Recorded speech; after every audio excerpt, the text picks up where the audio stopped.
Holly. Welcome back to the channel. And today I'm going to do a video in our mental health series. And I'm sorry, I know I've been doing so many car videos lately, but it's honestly just really like the only way that I can find time to get out a video sometimes. Sometimes that's just all I have is when I'm en route, I can do these things. So, hope you understand.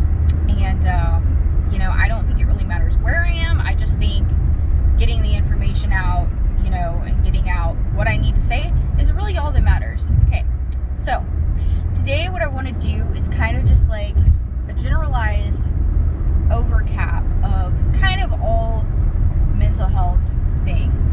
So mental health in general, I want to talk about stigma. I want to talk about what it really is and how it's so incredibly misinterpreted. So mental health so-called issues, and I don't even like to call it mental health issues. I really honestly don't. Because what it really is, ultimately,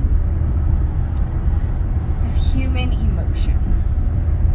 It's really all it is. Okay, so there are some different things that go into the mental health category. Okay, so like I said before, I'm not really going to address things like schizophrenia, multiple personality, borderline personality. I'm not really going to discuss, as well as bipolar.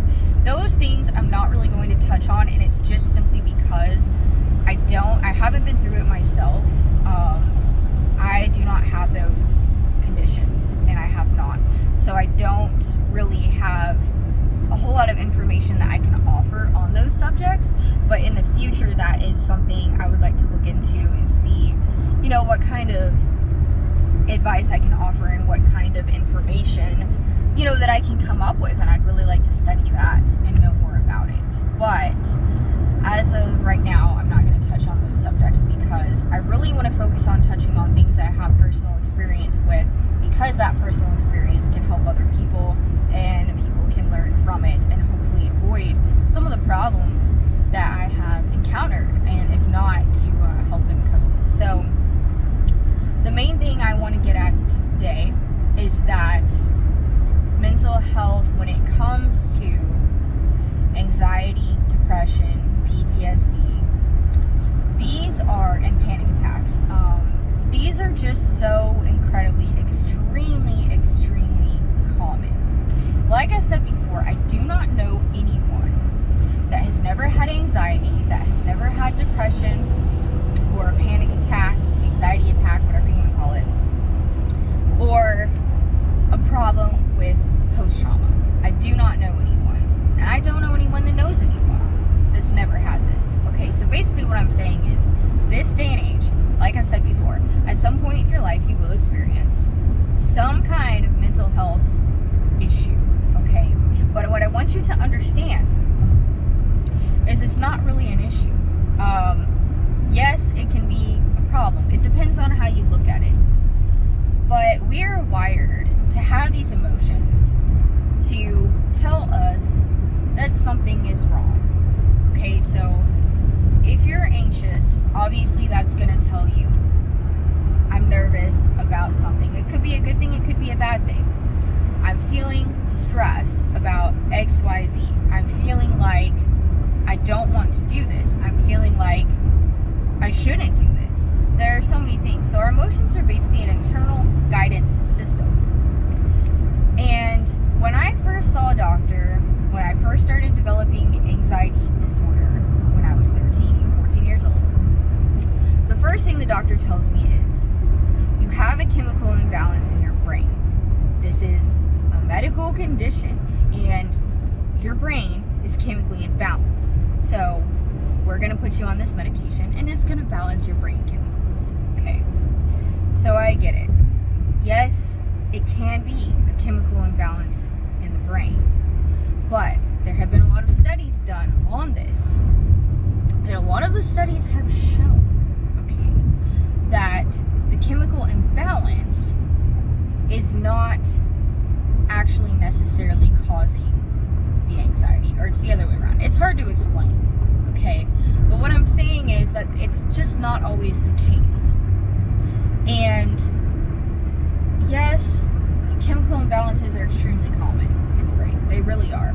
The world that we live in, the toxins, the water, the food, the air quality, everything can help create these issues. Genetics, etc., lifestyle, so many things.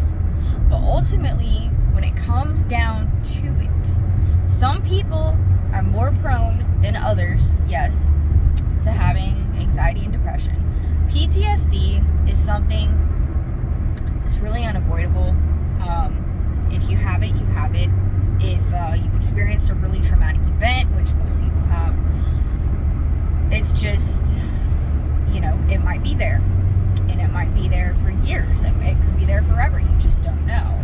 So I'm still going to be doing a whole separate video on PTSD, as well as depression and major depression, MDD, major depressive disorder. So we will go in depth with those things because I've had personal experience with those things.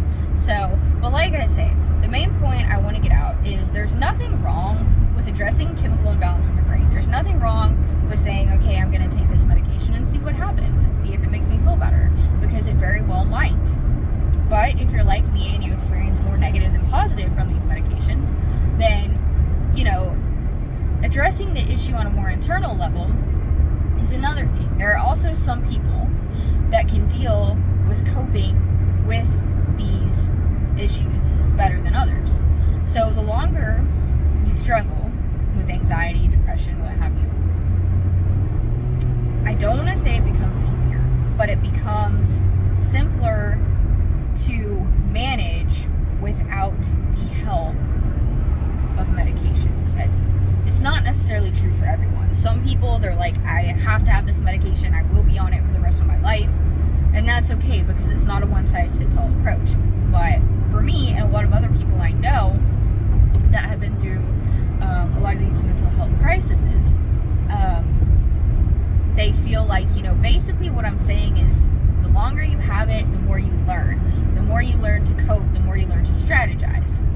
And when it hits you, it's like you know more of what to do. You recognize it quicker, you recognize it, you're able to deal with it in a more efficient manner. And it doesn't really make it easier, but that's just where I'm at and what I've seen and what I've seen in other people over the years. So what I'm going to say is kind of controversial, but I want to point out that in the world that we are living in, depression and anxiety and PTSD are very normal, very common and very normal. I think they were also very common back in the day, but I think going back generation prior, and even getting back into the days of, cavemen and stuff, I think it was still there to an extent. But I think the world we are living in now is not the world that we were created to live in. This matrix, this simulation of living in a world where everything is so constructed, everything is so incredibly it's taken us out of our natural environment, and that has put us in a position where there's so much suffering, and there always has been. But the world we're living in has taken us out of our natural state, and it continues to take us further and further out of our natural state for many different reasons. And this leads us to more quote-unquote mental health issues. There is nothing wrong with you. You are not ill because you feel nervous. You are not mentally ill, because you're stressed out about something. Okay?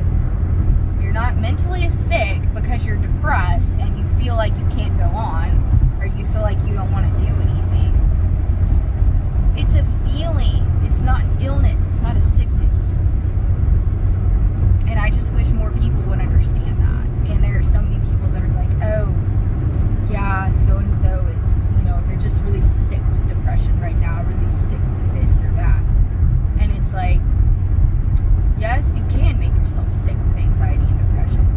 But the way I look at it is, I don't really see it as a sickness. I don't see it as an illness. And because of that, it has helped me to understand better and to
what you really just need to do, and I'm not saying nobody ever needs help or needs to go to a crisis center, because I think those places definitely serve their purpose.